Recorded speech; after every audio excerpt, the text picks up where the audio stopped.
بسم اللہ الرحمن الرحیم۔ نظم و تنظیم یہ ہے کہ ہر شے کے لیے جگہ متعین ہو اور ہر شے اپنی جگہ پہ ہو۔ جس کام میں خلوص ہوتا ہے وہ کبھی ناکام نہیں ہوتا۔ اخلاص کے معنی ہر قسم کی علائش سے پاک کرنا ہے۔ ناکامی جو ایک علائش ہے خلوص کے سامنے کافور ہو جاتی ہے۔ سنجیدگی ادب کا حصار ہے جو اسے کبھی حد سے تجاوز کرنے نہیں دیتی اور بے تکلفی ادب کی تمام حدیں توڑ دیتی ہے۔ نفس تیرا حاکم نہیں محکوم ہے، اپنے نفس کو زیر دست اور قابو میں رکھ۔ ہر بندے کا دل ہر وقت کسی نہ کسی واردات کا مرکز بنا رہتا ہے۔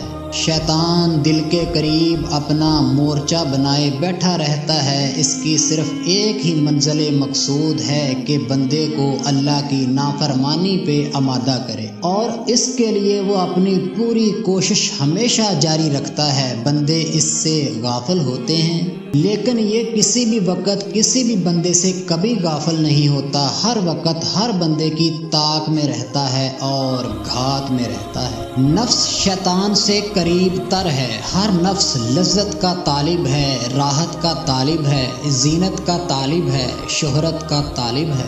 ہر وقت ہر حال میں کسی نہ کسی خواہش کی فرمائش کرتا رہتا ہے، دل کو مجبور کرتا رہتا ہے، حتیٰ کہ جیسے وہ چاہتا ہے منوا ہی لیتا ہے۔ جب تک وہ اپنی خواہش پوری نہیں کروا لیتا اصرار کرتا رہتا ہے۔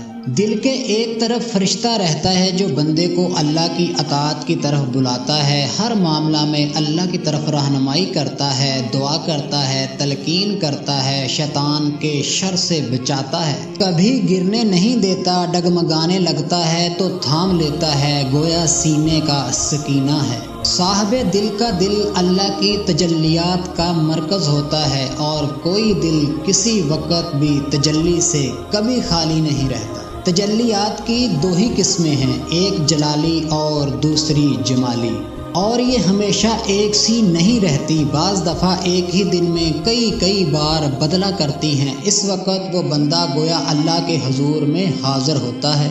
شیطان اس کے قریب نہیں آ سکتا، اس پہ اس کا کوئی داؤ نہیں چل سکتا، پھر بھی طاق میں ضرور رہتا ہے کہ یوں ہی اسے ذرا سا موقع ملے اپنا کام کر جائے۔ نفس اللہ کی تجلیات کی تاب نہیں لا سکتا، لاغر ہو جاتا ہے، نا امید ہو جاتا ہے۔ جب اسے حق الیقین ہو جاتا ہے کہ اب اس کی کوئی خواہش پوری نہیں ہو سکتی، ہتھیار پھینک دیتا ہے، مجبور ہو کر دونوں ہاتھ کھڑے کر دیتا ہے، روح سے اتحاد و اتصال و ارتباط کر لیتا ہے، حتیٰ کہ اس کی کوئی بھی خواہش باقی نہیں رہتی۔